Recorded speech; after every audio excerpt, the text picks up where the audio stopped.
Good morning to everybody. எண்களும் தொடர் வரிசைகளும் standard 10 பயிற்சி 2 பயிற்சி 2 இப்போ ஃபஸ்ட்டு சம் பார்க்க போகிறோம். இந்த சம்மை வாசிக்கிறேன், கவனிங்க. 3ஆல் வகுக்கும் பொழுது மீதி 2ஐ தரக்கூடிய அனைத்து மிகை முழுக்களையும் காண்க. இப்போ 3ஆல் வகுக்கும்போது மீதி 2 கொடுத்துருக்காங்க, வகுபடும் எண்ணு கொடுத்துருக்காங்க. அதை வச்சு மிகை எண்ணை நம்ம கண்டுபிடிக்க போகிறோம். மிகை எண்ணை கண்டுபிடிக்கும் போது இந்த நம்ம எந்த முறையில் கண்டுபிடிக்கிறோன்னா யூக்ளிடின் வகுத்தல் துணை தேற்றம், அதன் பிரகாரம் நம்ம மிகை முழுவாக கண்டுபிடிக்கணும். இப்போ யூக்ளிடின் வகுத்தல் துணை தேற்றத்துக்கூட ஃபார்முலா என்னன்னு பாருங்கள். A equal PQ plus R 0 less than or equal to R less than B. இதுதான் யூக்ளிடின் வகுத்தல் துணை தேற்றத்தினுடைய ஃபார்முலா. இந்த ஃபார்முலா பிரகாரம் நம்ம மிகை முழுவை இப்போ கண்டுபிடிக்க போகிறோம். இப்போ ஏங்கிறது என்ன தெரியுமா? வகுபடும் எண். பிங்கிறது வகுத்தி, கியூங்கிறது ஈவு, ஆறுங்கிறது மீதி. இப்போ மீதி கொடுத்துருக்காங்க, ஆர் கொடுத்துட்டாங்க. என்ன கொடுத்து ஏயினுடைய மதிப்பு நம்ம கண்டுபிடிக்க போகிறோம். பியும் கொடுத்துட்டாங்க. பி வந்து என்னன்னு சொன்னேன், வகுத்தி.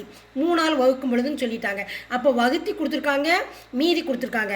நம்ம ஏயை கண்டுபிடிக்கணும். அப்போ கியூ நமக்கு கொடுக்கல. அப்போ கியூவை வந்து நம்ம என்ன தெரியுமா செஞ்சுக்கணும், கியூவுக்கு மதிப்பு நம்ம கொடுக்கணும். எப்படி மதிப்பாக இருக்கணும் தெரியுமா? அந்த மதிப்பு ஈவு வந்து மிகை முழுவாக தான் இருக்கணும். அப்போ இப்போ நம்ம முதல்ல கொடுப்போம். பி ஈக்குவல் 0ன்னு வச்சுக்கிறோம். இப்போ 0லேருந்து ஆரம்பிப்போம். 0ன்னு கொடுக்குறோம் பிக்கு. இப்போ ஏயினுடைய மதிப்பு கண்டுபிடிப்போம். ஏ ஈக்குவல், இப்போ பிக்கு நம்ம 0 கொடுத்துருக்கோம், அப்போ அதை இதில் போட்டுடலாம். 0 பெருக்கல் இது என்னது, கியூக்கு இங்கே மதிப்பு கொடுத்துருக்காங்க. என்ன அது மதிப்பு என்ன கொடுத்தா 3 ப்ளஸ் ஆர் வந்து என்னது, மீதி 2 கொடுத்துருக்காங்க. இப்போ 3ஆல் நம்ம என்ன பெருக்கும்பொழுது என்ன வரும், 0 தான் வரும். 0வால் எதை பெருக்கினாலும் சரி, கோடியை 0வால் பெருக்கினாலும் 0 தான். 0 + 2 2. இதான் ஆன்சர். இப்போ நம்ம திருப்பி கவனிங்க. கியூக்கு மதிப்பு நம்ம கொடுத்துருக்கோம், 1ன்னு கொடுத்துருவோன்னு வச்சுருங்க. கியூ மதிப்பு 1. இப்போ ஏனுடைய மதிப்பு கண்டுபிடிக்க போகிறோம்.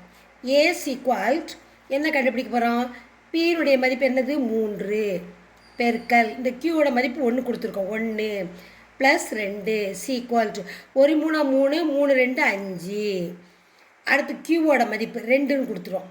கியூ ஆனால் அங்கே கணக்கில் கொடுக்கல, நம்மளாக கியூவுக்கு மதிப்பு கொடுக்குறோம்.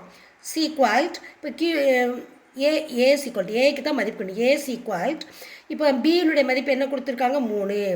கியூவுக்கு நம்மளாக கொடுத்துருக்கோம் 2 ப்ளஸ் 2. இப்போ 3 2 6, 6 2 8. இது 6, 6ஓட 2 கூட்டணும், 8. அடுத்து கியூவுக்கு மதிப்பு நம்ம 3ன்னு கொடுத்துருக்கோம். கொடுத்தா ஏனுடைய மதிப்பு கண்டுபிடிக்க போகிறோம். ஏ ஈக்குவல் பியோட மதிப்பு என்னது 3, கியூவோட மதிப்பு நம்ம 3 கொடுத்துருக்கோம் நம்ம, ப்ளஸ் ஈவு ஏற்கனவே கொடுத்துருக்காங்க 2 கொடுத்துருக்காங்க, அந்த ஈவை எழுதிட்டோம். சரி, இப்போ 3 9, 2ஐயும் பெருக்கியாச்சு. பெருக்கினதோட இதை கூட்டணும், 11. இதான் இது இப்படி போய்கிட்டே இருக்கும்.